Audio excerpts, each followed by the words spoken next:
चलिए आगे बढ़ते हैं पाठ संख्या 12 की तरफ और पाठ का नाम है कौआ और कोयल। यह एक कविता है। चलिए आपको कविता का परिचय देती हूँ। प्रस्तुत कविता में कोयल और कौए के गुणों व अवगुणों की चर्चा की गई है। कोयल का रंग काला है पर अपनी मधुर वाणी से वह सबका मन मोह लेती है, जबकि कौआ इसके बिल्कुल विपरीत है। कैसे, आइए कविता पढ़कर जाने। कौआ काला कड़वी बोली नहीं किसी को भाती है, कोयल काली बोली मीठी सबको सदा सुनाती है। कौओं की कमी कहाँ पर मिलते हैं ये कहाँ नहीं, पर कोयल की बात निराली मिल जाती है कभी कभी। तो इन पंक्तियों में कवि कह रहा है कि एक तो कौआ काला है और उसकी कड़वी ही बोली है जो किसी को नहीं भाती। कोयल काली है लेकिन उसकी बोली कैसी है, मीठी है, जो सबको सदा सुहाती है।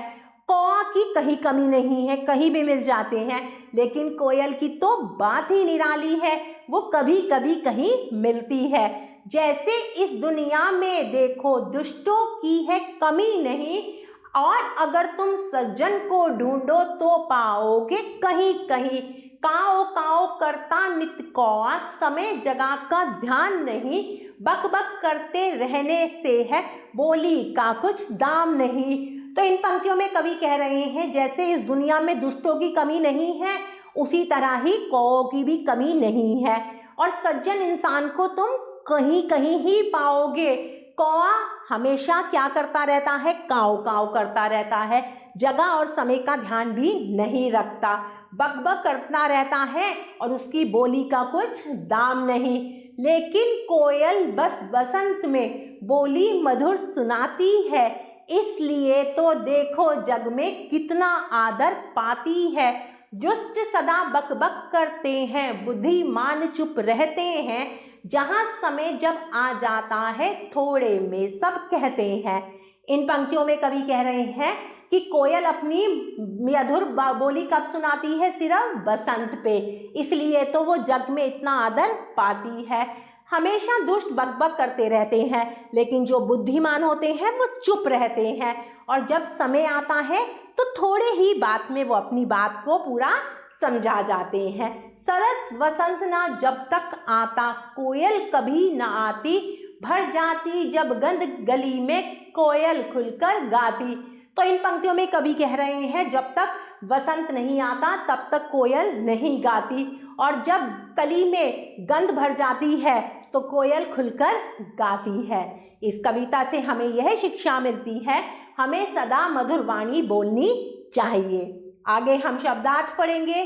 सदा का अर्थ है हमेशा, दुष्ट बुरा, आदर इज्जत, सुहाती अच्छा लगना, सज्जन शरीफ, सरस रस से युक्त। और आगे बढ़ते हैं, अब हम करेंगे अभ्यास कार्य। सबसे पहले हम करेंगे प्रश्न संख्या 3। सही कथन पर सही तथा गलत कथन पर गलत का चिन्ह लगाइए। कौए की बोली मीठी होती है, नहीं। दुष्टों की दुनिया में बहुत कमी है, बिल्कुल कमी नहीं है। कोयल वसंत ऋतु में गाती है, बिल्कुल सही। बुद्धिमान चुप रहते हैं, बिल्कुल सही है यह कथन। आगे है प्रश्न संख्या 4। कविता की पंक्तियां पूरी कीजिए। तो प्यारे बच्चों, एक बार पुनः आप इस कविता को पढ़ेंगे, अच्छे से याद करेंगे और प्रश्न संख्या 4 आप स्वयं करेंगे। आगे है प्रश्न संख्या 5। सही विकल्प पर सही का चिन्ह लगाइए। कड़वी बोली किसकी है, बताइए, कौए की। कैसे व्यक्ति कम पाए जाते हैं, सज्जन। कोयल अपनी मधुर बोली कब सुनाती है, वसंत ऋतु में। प्यारे बच्चों, आशा करती हूँ आपको यह कविता बहुत अच्छी लगी होगी। हम पुनः फिर मिलेंगे, तब तक के लिए आभार।